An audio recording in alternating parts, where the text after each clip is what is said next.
আসসালামু আলাইকুম সবাইকে স্বাগত জানাচ্ছি আমাদের আজকের ক্লাসে।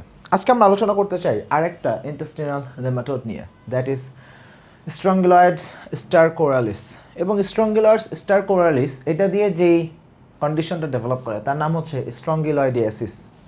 বেসিক্যালি এটাও একটা নেমাটোড এবং খুবই ছোট একটা নেমাটোড, এটা ভেরি স্মল নেমাটোড এবং এটার সাথে আমাদের অ্যানকাইলোস্টোমা ডুওডেনালের অনেক মিল আছে। একটা মিল কি, সেটা হচ্ছে এরা আমাদের স্কিনকে পেনিট্রেট করে তারপর আমাদের দেহে তারা এন্ট্রি করতেছে। সো পেনিট্রেশন কিসের মাধ্যমে হচ্ছে? By larva. এবং এই লার্ভা এখানে যেটা ইনফেক্টিভ ফর্ম সেটাকে হচ্ছে আমরা কি বলি? Filariform larva. So exactly what happens here, normally যেটা আসলে হয় সেটা হচ্ছে একটা অ্যাফেক্টেড পারসন যার দেহে আসলে অ্যাডাল্ট ওর্ম আছে, সেই ওর্ম যখন এগ লে ডাউন করতেছে, লাইক গাটের মধ্যে অ্যাডাল্ট ওর্ম আছে। সো সাধারণত এরা আমাদের আপার part of the small intestine সেখানে আসলে মোস্টলি থেকে থাকে। সো অ্যাডাল্ট ওর্ম যেটা করে, এগ যেটা লে ডাউন করলো, এই এগটা হোস্টের দেহের মধ্যেই আসলে হ্যাচিং হয় এবং সেইখান থেকে প্রথমে র্যাবডিটিফর্ম লার্ভা তৈরি হবে। বাট এই লার্ভাটা ফার্দার যেটা হয়, যখন স্টুলের সাথে সেটা পাস করে যাচ্ছে, সো স্টুলে আসার পরে সেখানে একটা প্রপার এনভায়রনমেন্ট পেলে মল্টিং হয়ে সেখান থেকে ফিলারিফর্ম লার্ভাটা আসলে প্রডিউস হবে এবং এই ফিলারিফর্ম লার্ভা সেটা আসলে স্কিনকে পেনিট্রেট করে নতুন একটা হোস্ট দেহে আসলে এন্ট্রি করবে। সো নর্মাল সাইকেলটা আসলে এভাবে চলে। সো নর্মালি আসলে আমরা যেটা হতে দেখি সেটা হচ্ছে যেইখান থেকে স্কিন দেশে এন্ট্রি করলো তাহলে সেইখানে কিছু স্কিন ম্যানিফেস্টেশন ডেভেলপ করে, খুবই প্রোরাইটিক লেশন আসলে ডেভেলপ করে। সো আমরা দেখি যেখানে স্কিন পেনিট্রেটেড হচ্ছে সেখানে আসলে প্রুরিটাস থাকে, হ্যাঁ, একটু র্যাশের মতো থাকতে পারে, একটু আর্টিকারিয়া ডেভেলপ করতে দেখি আমরা। সো এই ধরনের প্রেজেন্টেশন থাকে। বাট এরপরে কি হয়, এই যে লার্ভা এরা আসলে মাইগ্রেট করতে করতে তারা ultimately they will reach to the intestine by the manner by which ankylostoma duodenale appeared. Like ankylostoma duodenale যেইভাবে আমরা দেখছিলাম স্কিন থেকে ফাইনালি সে লাংসে পৌঁছায়, সেমভাবে এদের ক্ষেত্রেও একই ঘটনাই আসলে ঘটবে। তো কিন্তু পার্থক্যের জায়গাটা কি, সেটা হচ্ছে ইন্টেস্টাইনে যখন আসছে বা গাটের মধ্যে যখন আসছে সেখানে আমরা দেখি যে অ্যাডাল্ট ওয়ার্ম যারা তারা এগ যেটা লে ডাউন করতেছে সেই এগটা গাটের মধ্যেই আসলে লার্ভাতে কনভার্ট হয়। যে জিনিসটা আবার অ্যানকাইলোস্টোমা ডুওডেনালেতে আমরা ওইভাবে দেখি না। অ্যানকাইলোস্টোমা ডুওডেনালেতে আমরা দেখছিলাম ইনফেক্টিভ এগস বলছে জাস্ট এগসগুলা স্টুলের সাথে পাস করতেছে, বাট এখানে স্টুলের সাথে আসলে আমরা দেখি লার্ভা পাস করে। বাট এখানে খুব ইন্টারেস্টিং একটা ব্যাপার হচ্ছে স্টুলের সাথে যে লার্ভা পাস করে ব্যাপারটা ইন্টারমিটেন্ট, লাইক পারসিস্টেন্ট না, লাইক প্রত্যেকবার একটা পার্সন যখন স্টুল পাস করতেছে সবসময় আমি লার্ভা পাবো, it's not like that. Sometimes পাওয়া যাবে, সামটাইমস পাওয়া যাবে না। এই কারণে যখন আমি আসলে ইনভেস্টিগেটিভ পারপাসে আমি স্টুল স্যাম্পল কালেক্ট করে একটা আরএমই করব, হ্যাঁ, রুটিন মাইক্রোস্কোপ এক্সামিনেশন করব, সো কিছু স্যাম্পল আসলে নেগেটিভ আসতে পারে, যদিও পেশেন্ট আসলে ইনফেক্টেড হয়ে আছে। সেখানে আমার মাল্টিপল স্যাম্পলস আসলে আমাদের নেওয়া লাগতে পারে, এটা একটা পয়েন্ট। সেকেন্ড কথা হচ্ছে পেশেন্টের ক্লিনিক্যাল প্রেজেন্টেশন আসলে কেমন হয়। সো এখানে আসলে একটা হচ্ছে আমরা একটা স্পেসিফিক কন্ডিশন এখানে দেখি, সেটা হচ্ছে লার্ভা কুরেন্স। সো লার্ভা কুরেন্সের ব্যাপারটা কি, যে লার্ভা যেই জায়গা দিয়ে সে মুভ করতেছে সেই জায়গাতে আমরা দেখি যে আর্টিকারিয়া, র্যাশ, ইচিং এগুলো ডেভেলপ করতেছে। সো এটা হচ্ছে লার্ভা কুরেন্স। সো লার্ভা কুরেন্স আমরা পাচ্ছি স্কিনে, আমরা আর্টিকারিয়া, ইচিং লেশন এগুলো দেখতেছি, বা অ্যাবডোমেনে আমরা দেখি পেশেন্টের একটু নসিয়া থাকতে পারে, জিআই আপসেট, সহজ কথা, অ্যাবডোমিনাল ডিস্টেনশন হতে পারে, ভমিটিং থাকতে পারে, ডায়রিয়া হইতে পারে। কমনলি আমরা আসলে এই প্রেজেন্টেশনগুলো আসলে দেখে থাকি। আরেকটা ব্যাপার হচ্ছে এখানে কিছু ওর্ম যেটা করে তারা হচ্ছে মিউকোসা বা পেরিঅ্যানাল স্কিন সেইখানে তারা মানে ব্যাপারটা এরকম যে মিউকোসাকে তারা ক্রস করে যায়, পেরিঅ্যানাল স্কিন ক্রস করে গিয়ে ওইখানে তারা কাইন্ড অফ ডিপোজিটেড হয়ে থাকে। সো দেখা যাচ্ছে তারা মিউকোসাকে পেনিট্রেট করতেছে, পেরিঅ্যানাল স্কিনকে পেনিট্রেট করে তারা লম্বা সময় ধরে এই জায়গাটাতে বসে থাকে। সো এই কারণে দেখা যাচ্ছে অনেক পেশেন্টের ক্ষেত্রে পারসিস্টেন্ট ইনফেকশন থাকতে পারে, অটো ইনফেকশন হইতে পারে। সো এই জন্য এই সকল কেসে আমরা দেখা যাচ্ছে যে অটো ইনফেকশন বা পারসিস্টেন্ট ইনফেকশন আমরা আসলে এখানে বেশি দেখি। পারসিস্টেন্ট ইনফেকশন এখানে আসলে আমরা একটু বেশি দেখতে পাই।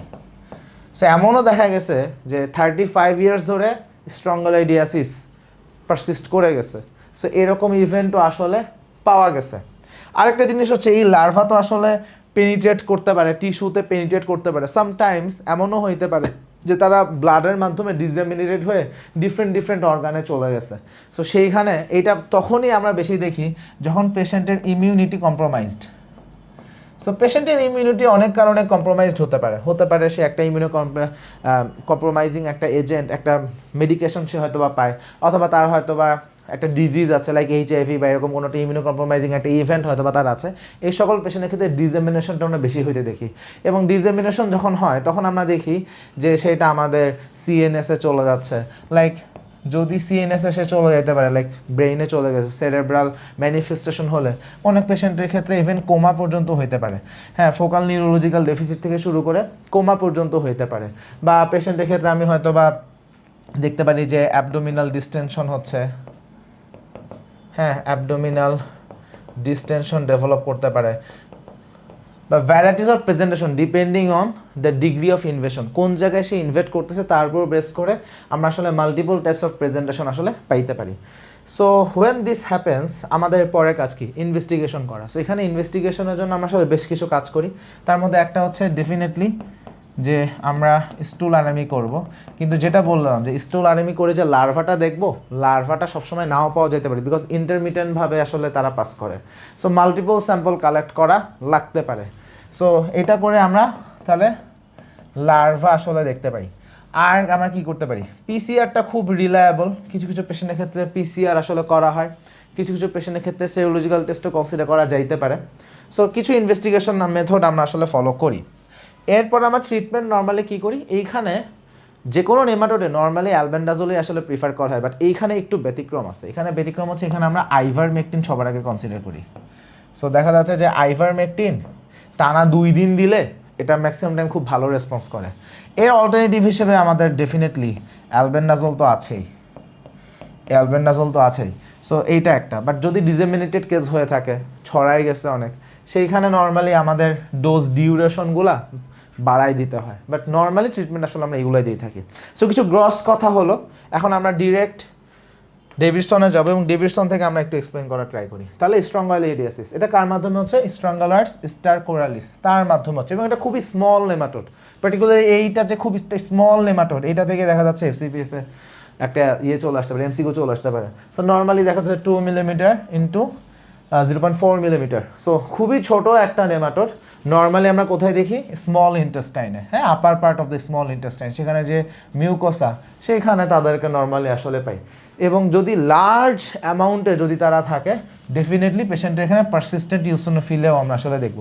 এবং যেটা আমার খুব ইউনিক একটা ফিচার, যে যেই এগগুলা আমাদের অ্যাডাল্টোম পাস করে সেটা বাওয়েলের মধ্যেই হ্যাচিং হয়। সো বাওয়েলের মধ্যে আমি দেখবো যে লার্ভা ফর্মেশন হয়ে যাচ্ছে, এবং এই লার্ভাটাই স্টুলের সাথে আসলে পাস করে। এবং ময়েস্ট সয়েলে যখন সে লার্ভাটা আসে অ্যাপ্রোপ্রিয়েট এনভায়রনমেন্ট পেলে, তখন সেটা ইনফেক্টিভ ফর্ম ফিলারিফর্ম লার্ভাতে সেটা আসলে কনভার্ট হচ্ছে, মোল্টিংটা হচ্ছে। এবং ওই মাটি যখন কেউ হেঁটে যাচ্ছে খালি পায়ে, তখন তারা স্কিনকে ডিরেক্টলি পেনিট্রেট করতে পারে। সো পেনিট্রেশনটা করবে, এবং পেনিট্রেশন করে তারা হোস্ট দেহে এন্ট্রি করলো, এবং যেইখান থেকে তারা আসলে মানে পেনিট্রেট করে এন্ট্রি করতেছে, সেইখানে আমরা দেখি যে সেইখানে পেশেন্টের ক্লিনিক্যাল প্রেজেন্টেশন আসলে অ্যারাইজ করতে থাকে। এবং আফটার পেনিট্রেশন একটা অ্যানকাইলোস্টোমা ডুওডেনালে যেভাবে সাইকেল কমপ্লিট করে, অলমোস্ট সিমিলার ম্যানারেই আমরা সাইকেলটা আসলে এখানে হইতে দেখব। বাট কিছু মানে পার্থক্য বা কিছু ডিসিমিলারিটিস তো আছে। যেমন এখানে একটা ডিসিমিলারিটি হচ্ছে, যারা ফিমেল ওর্ম তারা ইন্টেস্টিনাল মিউকোসাকে পেনিট্রেট করে, সাব মিউকোসাকে পেনিট্রেট করে ফেলে।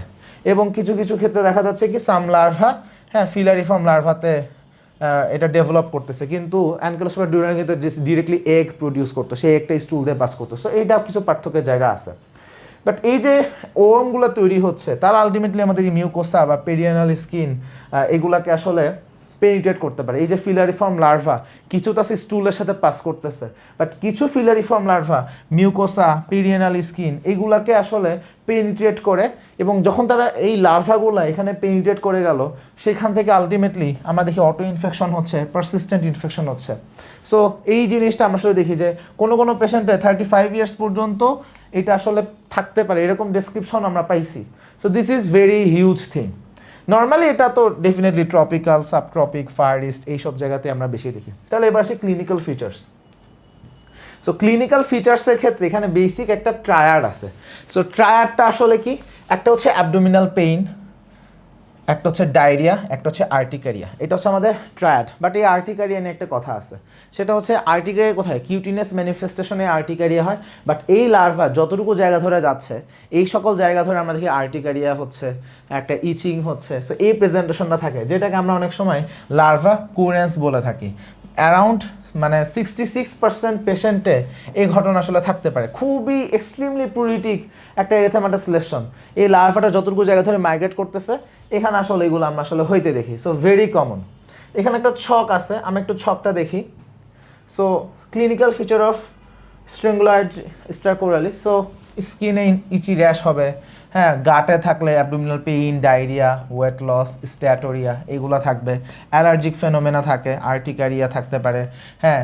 যদি এটা লাংসে চলে যায়, হুইজিং হচ্ছে, জয়েন্ট ইনভলভমেন্ট হলে আর্থ্রালজিয়া হচ্ছে, এবং অটো ইনফেকশনের কারণে ট্রানজিয়েন্ট ইচি, লিনিয়ার, আর্টিকারিয়াল হুইল থাকে। অ্যাবডোমেনে পাইতে পারি, বাটকের এখানে পাইতে পারি। বেসিক্যালি লার্ভা কুরেন্স থেকে এটা হইতে পারে। এবং সিস্টেমিক বা সুপার ইনফেকশন, যে যদি এটা সামহাউ ইমিউনো কম্প্রোমাইজ পার্সনে ডিসেমিনেটেড হয়ে যায়, হ্যাঁ, তখন দেখা যাচ্ছে ডায়রিয়া হইতে পারে, নিউমোনিয়া হইতে পারে, মেনিনজোএনসেফালাইটিস হইতে পারে, ডেথ হইতে পারে। So this things May present.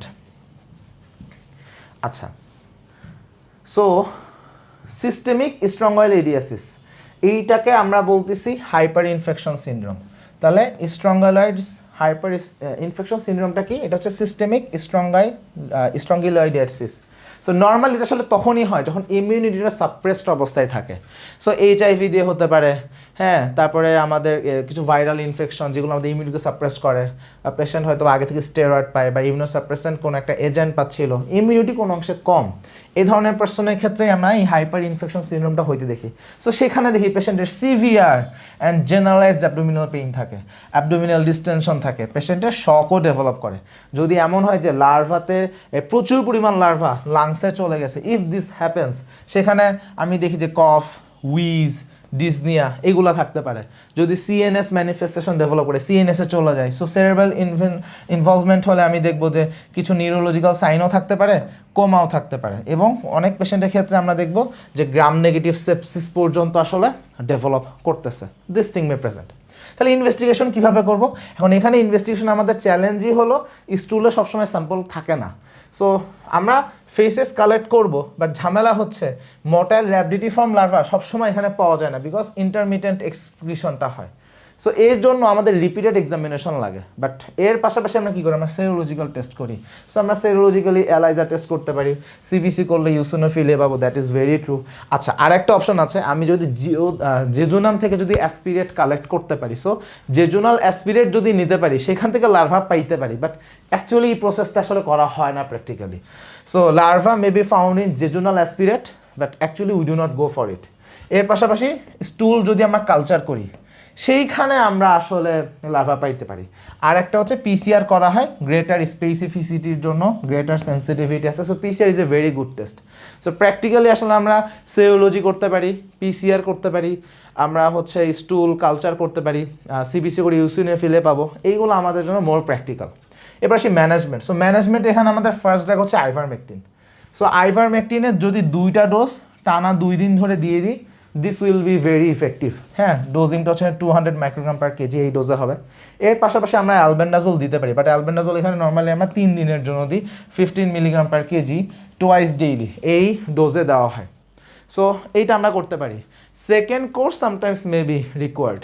আচ্ছা, যদি হাইপার ইনফেকশন সিনড্রোম হয়, অর্থাৎ ইমিউনো কম্প্রোমাইজ পারসনে যে ঘটনাগুলো ঘটে, সেইখানে আইভারমেকটিনটা আমরা একটু 200 মাইক্রোগ্রাম পার কেজি একটু লম্বা সময় ধরে দিচ্ছি, লাইক 5 to 7 ডেজ। আগে হয়তো 2 দিন দিচ্ছিলাম, এখন 5 থেকে 7 দিন পর্যন্ত আমরা দিচ্ছি। সো এই ছিল আমাদের স্ট্রঙ্গল এডিয়াসিস নিয়ে আলোচনা। সবাইকে অসংখ্য ধন্যবাদ।